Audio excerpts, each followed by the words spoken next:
बावर्ची खाने की केमिस्ट्री, किचन केमिस्ट्री, हिस्सा 7, पार्ट 7, उपज, जर्मिनेशन। घर का बावर्ची खाना एक मुनफरद कीमियाई तजुर्बागाह, इसमें छुपी है बहुत सी साइंस। बावर्ची खाने में हम ऐसा बहुत कुछ करते हैं जिसकी वजह से हमारा खाना न सिर्फ ग़िज़ाइयत से भरपूर होता है बल्कि इसे हजम करने में भी आसानी होती है। ऐसा ही एक काम है बीजों का उपजना। यही है आज का मौजू, उपज। उपज क्या है, कैसे होती है और कोंपल निकले बीजों को खाना हमारे लिए अच्छा क्यों है?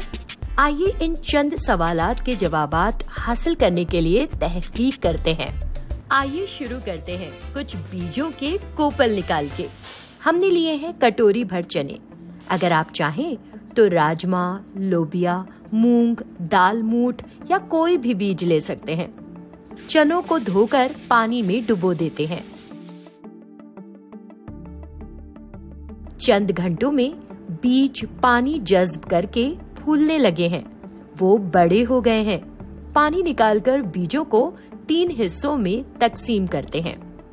पहले हिस्से को एक गीले कपड़े में लपेट कर रख देते हैं। दूसरे हिस्से को ढक्कन वाले एक डब्बे में ऊपर तक पानी भरकर रखते हैं। डब्बे को कस के बंद कर दें।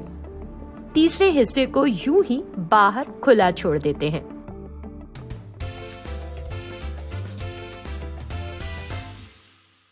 तकरीबन 24 घंटे बाद जिन चनों को कपड़े में लपेट कर रखा था उनमें खूब अच्छी तरह कोंपल फूट चुकी हैं। जिन्हें यूं ही फैलाकर रखा था उनमें से कुछ के छोटे कोंपल फूटे हैं, लेकिन ज्यादातर सूख कर सख्त हो गए हैं। डब्बे में बंद चनों में भी कुछ कोंपल फूटे हैं, लेकिन वो सड़ने लगे हैं। चिकने होकर उनमें बदबू आने लगी है। तो देखते हैं क्या हुआ होगा। जो बीज खुले छोड़े थे उन्हें हवा और गर्माहट तो मिलती रही, लेकिन नमी नहीं मिली। वो सूख गए, कोंपल न के बराबर फूटे। जो बीज डिब्बे में बंद थे उन्हें गर्माहट मिली, नमी बहुत ज्यादा और हवा बहुत कम। इसीलिए कुछ की कोंपल तो फूटी, लेकिन वो सड़ गए। गीले कपड़े में रखे बीजों को नमी, हवा और गर्माहट तीनों मुनासिब मिकदार में मिले।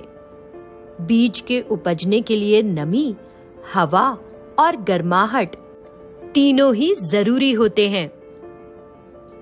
आपने देखा ही होगा कि सूखे बीज हमारे घरों और दुकानों में कई महीनों रखे रहते हैं, लेकिन वो उपजते नहीं। लेकिन भिगोए जाने पर सही हालात में वही बीज उपजते हैं। है ना कमाल की बात? इसमें भी बहुत सी साइंस है। आइए इसको समझते हैं। जब हम बीज को पानी में डुबोकर रखते हैं तो बीज पानी जज्ब कर लेता है।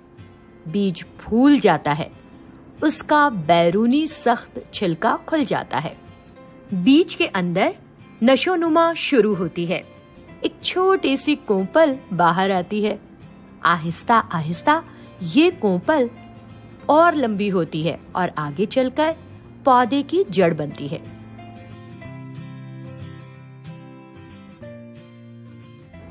बीज में से कोंपल फूटने के इस अमल को ही उपज कहते हैं और अंग्रेजी में जर्मिनेशन। बीज के अंदर पानी पहुंचते ही बहुत से कीमियाई रद्दे अमल होते हैं। बीज में खलियात की तादाद बढ़ने लगती है। उनके अंदर मौजूद ग़िज़ाई अज्जा में कीमियाई तब्दीलियां भी आती हैं, जिनकी वजह से इन ग़िज़ाई अज्जा को आसानी से जज्ब करके छोटा पौधा नशोनुमा पाता है। एक कोंपल निकले बीज को खोल कर देखते हैं। ये 2 खुले हुए हिस्से बीज की ग़िज़ाई थैली हैं। मानो आने वाले छोटे पौधे के लिए बीज में एक टिफिन बॉक्स। पौधे इस तरह आने वाले छोटे पौधों के लिए खुराक जखीरा करके रखते हैं। जब तक कि छोटा पौधा खुद अपनी खुराक बनाने के काबिल ना हो जाए, तब तक उसे बीजों से ही ग़िज़ाइयत मिलती है। समझ गए? ज्यादातर पौधे बीज बनाकर तौलीद का अमल अंजाम देते हैं। बीज फलों में बनते हैं। आपने देखा ही होगा कि ज्यादातर फल और सब्जियों में बीज होते हैं। जब मुनासिब माहौल मिलता है तो ये बीज पहले उपजते हैं और फिर इनमें से एक छोटा पौधा उगाता है।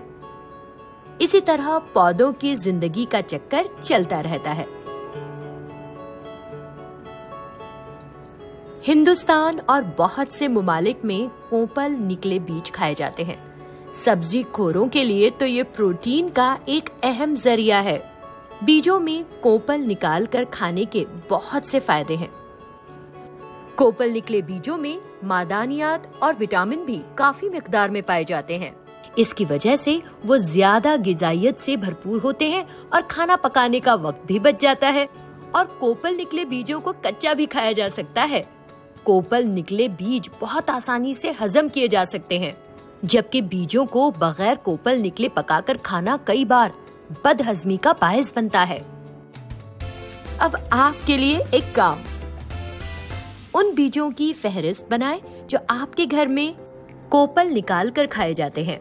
हम इन बीजों को यूं ही सूखे क्यों नहीं खा सकते? आप भी किसी एक किस्म के बीज को जमीन में बोएं, उन्हें बाकायदगी से पानी देते रहें और उनमें से निकलने वाले पौधों के बारे में अपने मुशाहिदात नोटबुक में लिखें। हो सके तो वीडियो बनाकर शेयर भी करें। याद रखें, हमारे बावर्ची खाने में बहुत सा इल्म और साइंस भी मिलती है, सिर्फ खाना ही नहीं।